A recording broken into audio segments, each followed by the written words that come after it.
Hello friends, स्वागत है आपका सोशियोलॉजी नेट अचीव में। हम प्रीवियस ईयर क्वेश्चन पेपर को सॉल्व कर रहे थे, उसी सीरीज़ को कंटिन्यूस करेंगे और देखेंगे कि प्रीवियस ईयर क्वेश्चन पेपर को कैसे सॉल्व करते हैं। और इससे पहले अगर आपने मेरे चैनल को सब्सक्राइब नहीं किया, चैनल को सब्सक्राइब कर लें और बेल आइकन का बटन भी ज़रूर दबाएँ। करते हैं start. The reliability of data is not associated with the test. First is test retest reliability, B internal consistency reliability, C split half reliability, content level reliability। आंकड़ों की विश्वसनीयता का संबंध निम्न में से किससे नहीं है? हमने नहीं पे टिक करना है, ठीक है, जो इसमें से नहीं है। ये तीनों ही इसकी टाइप्स हैं रिलायबिलिटी की।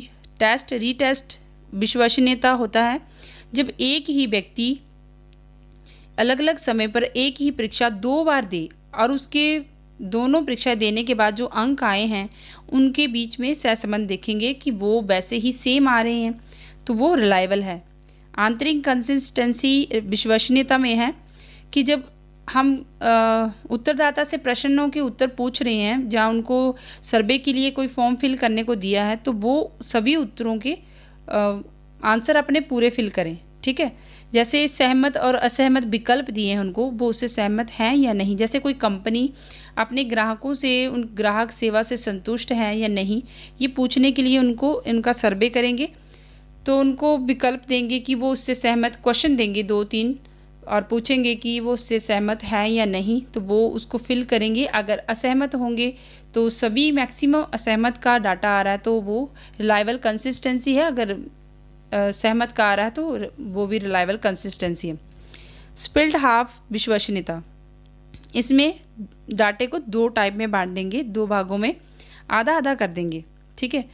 और जैसे कि अगर हमने कोई डाटे को एनालाइज करना, जैसे इवन को हम अलग से रख लेंगे और ओड को एक तरफ रख लेंगे, इनको अलग अलग से इनको परीक्षण करेंगे, ठीक है। तो इसका आंसर है कंटेंट लेवल रिलायबिलिटी, जो कि रिलायबिलिटी नहीं है इसमें, ठीक है। हमने क्योंकि नहीं बताना था ना इसमें से कौन सा नहीं है, तो आंसर है हमारा D. Observation means to see things, A with a purpose, B without a purpose, C with many purpose and D for fun sake. अवलोकन का अर्थ वस्तुओं को मतलब हम कैसे देखते हैं, जब हम ऑब्जर्व करते हैं किसी वस्तु को, किसी घटना प्लेस पे जब हम जाते हैं, अगर हमने वहाँ पे कुछ ऑब्जर्व करना है तो हमारा जो फोकस होगा वो उसी चीज़ पे होगा जिसको हम एनालाइज करना चाहते हैं। तो हमारा उससे पहले क्या होता है, ऑब्जेक्टिव होता है जब हम ऑब्जर्व करने जाते हैं। तो हम इसका आंसर है उद्देश्य सहित, विद अ पर्पस, ठीक है। मतलब जब हम ऑब्जर्व करते हैं तो हमारा कोई उद्देश्य होता है उसको ऑब्जर्व करने का। 41 case study is a form of qualitative analysis, overt analysis, objective analysis, quantitative analysis. जब हम व्यक्तिगत अध्ययन करते हैं तो उसमें कौन सा एनालिसिस करते हैं? ऑब्जेक्टिव तो एनालिसिस होगा नहीं, क्योंकि ये क्वांटिटेटिव में आता है, ठीक है। क्वांटिटेटिव में ऑब्जेक्टिव टाइप का एनालाइज होता है, तो आंसर है क्वालिटेटिव। जब भी हम केस स्टडी करेंगे तो उसकी कैरेक्टरिस्टिक्स सारी जो उसका बायोडाटा है वो सारा लेंगे, ठीक है। Who develop experimental research in sociology? Answer है GS Mill. GS Mill. What is not true of diagnostic research design? निदानात्मक शोध अविकल्प के लिए क्या सही नहीं है? यहाँ पे भी हमने नहीं पर टिक करना है, नहीं को अपने दिमाग में रखना है। जो अगर इस टाइप के क्वेश्चन आए नहीं वाला, अगर आपको जो पता है कि वो हैं तो आप उनको देखें, जो नहीं होगा वो उसका आंसर होगा, ठीक है। टू इन्वेस्टिगेट फैक्ट, तथ्यों की खोज, तथ्यों की जानकारी और सिद्धांत प्रतिपादन करना, समस्या का समाधान ढूंढना। तो तथ्यों की खोज ये भी है, तथ्यों की जानकारी भी, और समस्या का समाधान ढूंढना होता है। ये तो इसका मुख्य है, मेन ऑब्जेक्टिव है, और ये नहीं है सी, ठीक है। तो आंसर ही हमारा सी है, ओके।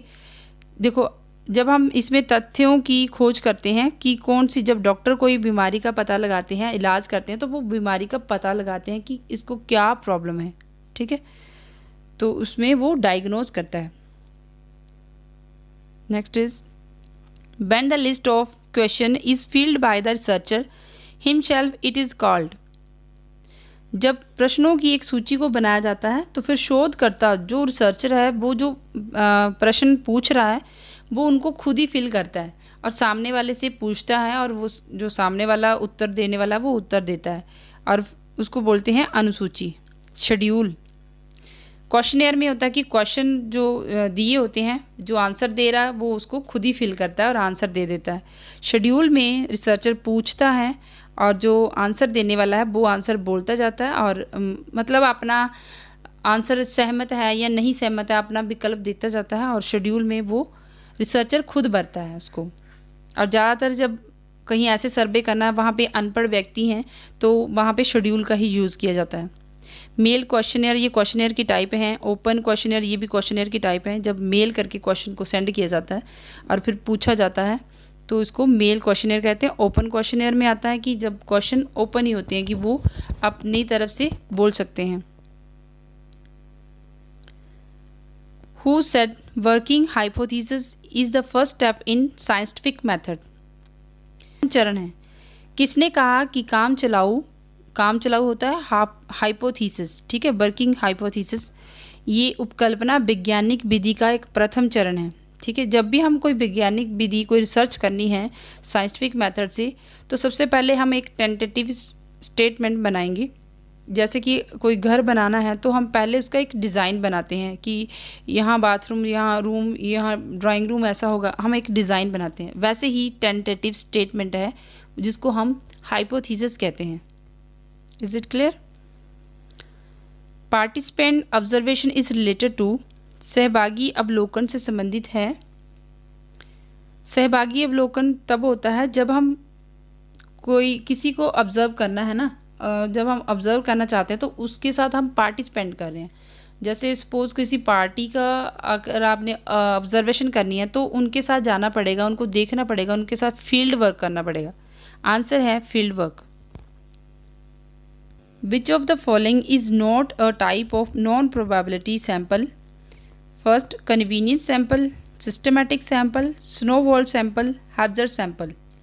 कन्वीनियंट सैंपल होता है नॉन प्रोबेबिलिटी, ठीक है, जो कि अपनी सुविधा के अनुसार सैंपल को चूज़ कर लेता है। जैसे कोई जो रिसर्चर है, अगर वो कहीं मॉल में गया, उसको लगता है कि यहाँ मैं डाटा ले सकता हूँ, तो वो वहीं से ले लेगा अपनी कन्वीनियंस के हिसाब, सुविधा के अनुसार।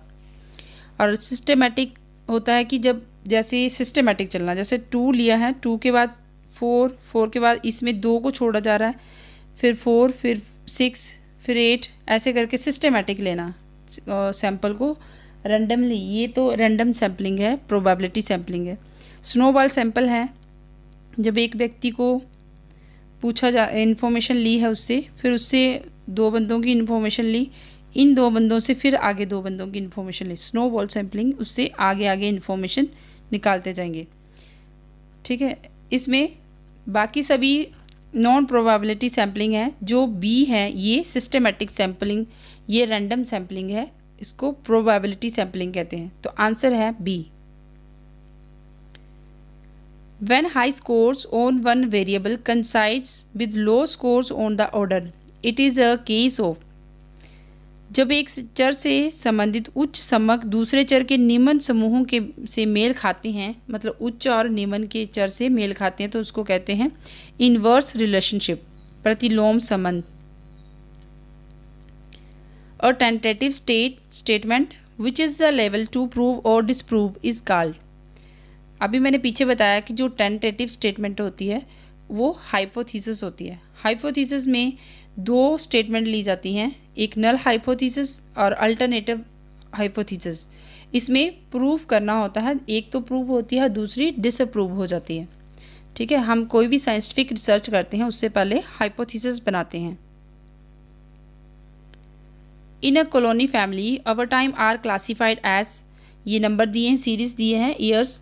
The series of the data is called. ये कॉन्टिन्यूस, ये सीरीज जो है वो कॉन्टिन्यूस चलती जा रही है, इस सीरीज़ को हम कहते हैं कॉन्टिन्यूस सीरीज़, अखंडित श्रेणी, मतलब जो कॉन्टिन्यूस चलती जा रही है। So friends, thanks and do like and subscribe my channel.